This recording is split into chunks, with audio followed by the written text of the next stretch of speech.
Hello, my name is Laura Friedman and I am presenting my journal report for Object-Oriented Programming 2, CIT360, which is a course at BYU-Idaho, and it is the spring 2018 semester. So the first thing I want to talk about in my journal report is what I did well. What I did well was I participated in all team meetings. I supported my team, and how I supported my team was I provided resource links online. I uploaded some of the work that I was graded in for people to be able to use as examples to follow when my team members had questions about what needed to be submitted. And I also offered support through Google Hangouts. So something else I did well was I did sandbox code well, meaning I took code from the internet that from other coders that represented the code topics that I was responsible for and that I had to complete for the semester, and I did a very thorough job of modifying the code and thoroughly documenting the code so that the instructor could clearly see that I was learning the subject through sandboxing a code. And then I also communicated via Google Hangouts, and I talked about that some on supporting my team, and also the team meetings were all held in Google Hangouts. So we had a group set up, and we did a lot of communicating back and forth, and during the week we would message each other with questions and with ideas and with resources.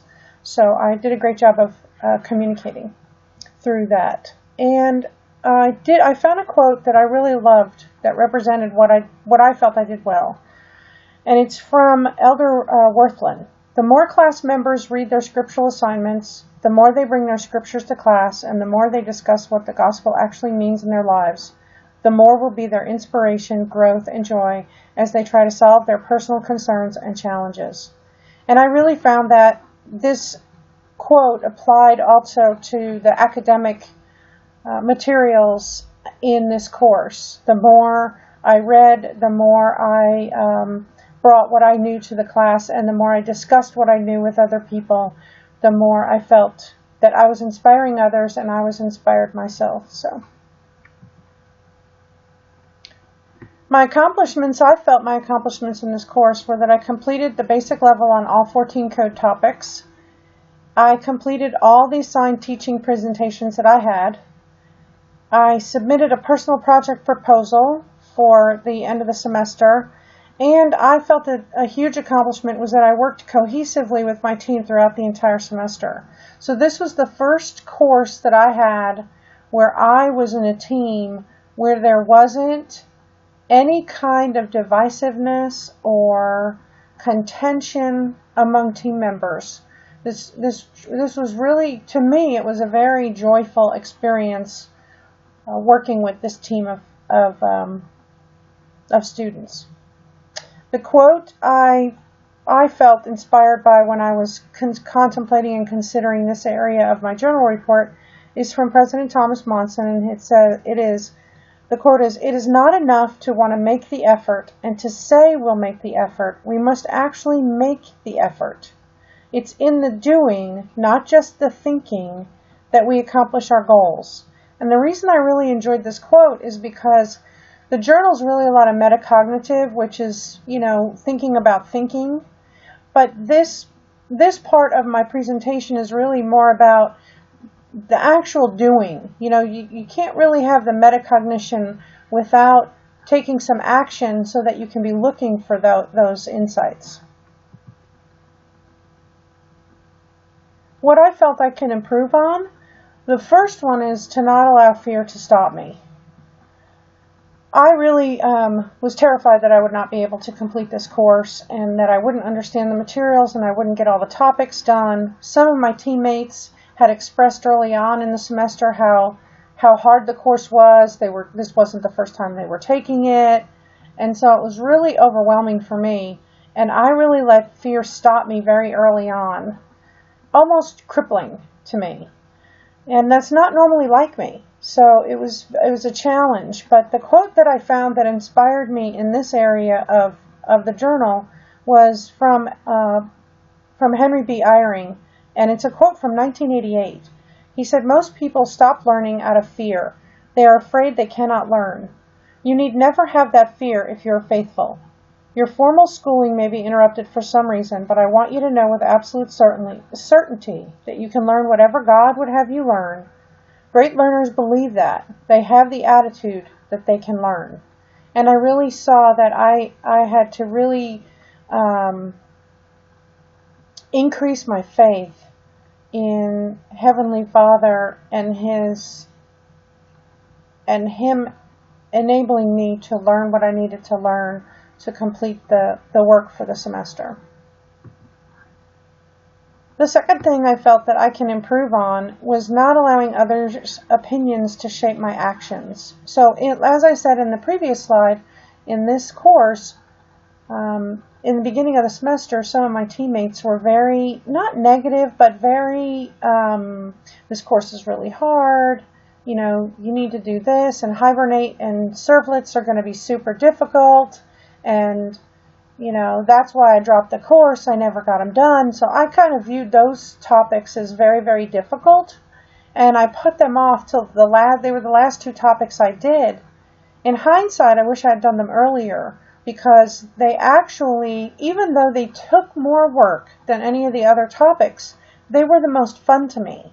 I was able to incorporate some learning that I had from CIT360 database programming, and I was able to incorporate learning from some other courses I've taken in BYU-Idaho and bring that all together to learn how to apply it with Java and object-oriented programming, and it turned out to be my favorite subject. So I think not allowing others' opinions to shape my actions is really, really important.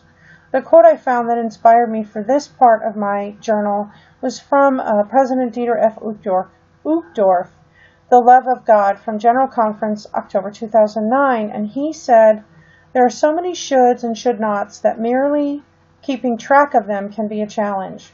Sometimes well-meaning amplifications of divine principles, many coming from uninspired sources, complicate matters further, diluting the purity of divine truth with man-made addenda. One person's good idea, something that may work for him or her, takes root and becomes an expectation, and gradually eternal principles can get lost within the labyrinth of good ideas." And this applies to this part of the course for me, was that I allowed other people's amplifications of coding topics to complicate matters for me and made it more difficult for myself. I made it more difficult for myself for sure, but I allowed that to happen.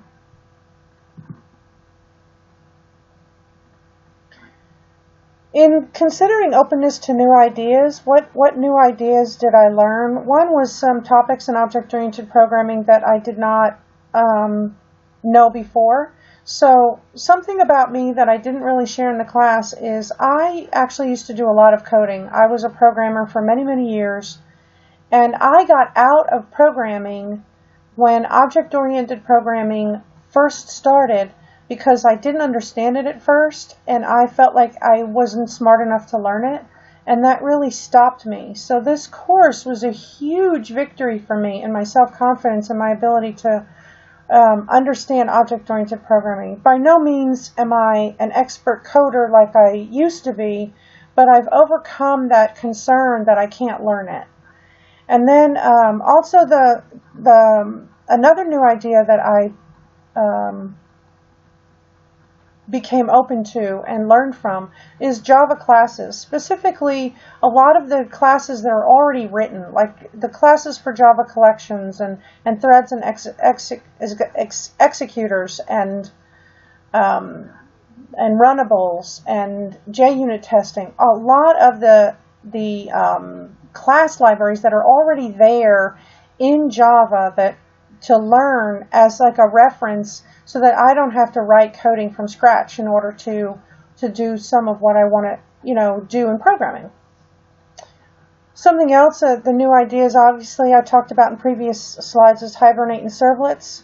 And then self-driven learning. So this course is the second course I've taken where I had to create a schedule and follow it. Now, I didn't do as good a job in following the schedule in this course as I did in another programming course, which was CIT360, Mobile Application Development.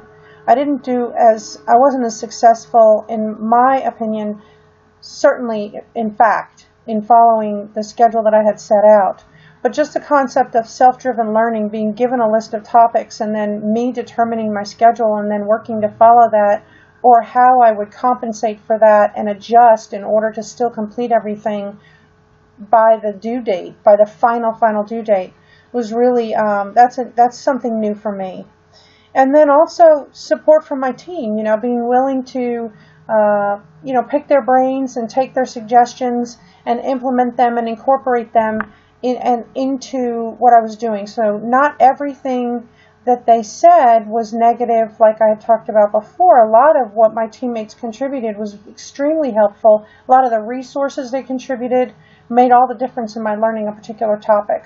So definitely support from a team. I've been on my own for a long time and been an individual contributor for a long time. So to really learn to leverage teammates was kind of new, or a fresher approach than I've done in a while. And then the quote that I have from that is, you can change. You can be a little better. You can stand a little taller. You can love a little deeper. You can pick a different path. You can walk a different walk. You can find forgiveness and joy. You can become your best you. Because he gave his life, you can change yours. And I just love that. That's just a quote from LDS.org. I think it's a combination of several of our church leaders, particularly President Hinckley. So how did I change specifically? Well, first I want to share another quote, and I know I'm kind of probably quoting a lot, but a lot of these quotes had me thinking about things and had me considering things in the journaling process. So something that Marvin J. Ashton said in 1979, he said, "As opportunity for change reaches into our lives, as it always will, we must ask, where do I need development? What do I want out of life? Where do I want to go? How can I get there?" Weighing alternatives very carefully is a much-needed prerequisite as one plans changes. In God's plan, we are usually free to choose the changes we make in our lives, and we are always free to choose how we will respond to the changes that come. We need not surrender our freedoms. C.S. Lewis indicated there is often pain in change when he wrote of God's expectations for his children. Imagine yourself as a living house. God comes in to rebuild that house. At first, perhaps you can understand what he's doing. He's getting the drains right and stopping the leaks in the roof and so on. You knew those jobs needed doing, and so you're not surprised. But presently, he starts knocking the house about in a way that hurts abominably and does not seem to make sense. What on earth is he up to? The explanation is that he is building quite a different house from the one you thought of, throwing out a new wing here, putting on an extra floor there, running up towers, making courtyards. You thought you were going to be made into a decent little cottage, but he is building a palace. And that really struck me when I was contemplating, how I was progressing through change. There were two main areas that I looked at for change. One was academic growth. And out of this course, I've got a stronger knowledge of Java, a stronger knowledge of object-oriented programming, a stronger knowledge of Android app development. And also, in terms of overall academic growth, this was the final course for my BS degree in computer information technology. So it's a huge victory for me in that, and a huge accomplishment. Doctrine and Covenants 130 verses 18 and 19. Whatever principle of intelligence we attain unto in this life, it will rise with us in the resurrection. And if a person gains more knowledge and intelligence in this life through his diligence and obedience than another, he will have so much the advantage in the world to come. And that's really, that we take our academic learning with us into eternity. The second area I looked at was spiritual growth. And there were three main areas for me that I felt like I grew spiritually. The first is that courage is not the absence of fear. Rather, it is taking action in the face of it through faith in Heavenly Father and Jesus Christ. And David A. Bednar said, correct knowledge of and faith in the Lord empower us to hush our fears because Jesus Christ is the only source of enduring peace. The second area I felt I grew in spiritually is whatever I do in life must be done for Heavenly Father and not for the people around me. And Colossians 3:23 says, and whatsoever ye do, do it heartily as to the Lord and not unto men. And then finally, where I felt I grew was discipline and diligence are required to fulfill the purpose Heavenly Father has for me. The quote that I found that refers to this for me is Henry B. Eyring said, we are to learn our duty from the Lord, and then we are to act in all diligence, never being lazy or slothful. So in conclusion, the 5 main areas of growth for me were courage, purpose, discipline, diligence, and knowledge. And Elder Anderson said in an LDS broadcast, he said, this is very important.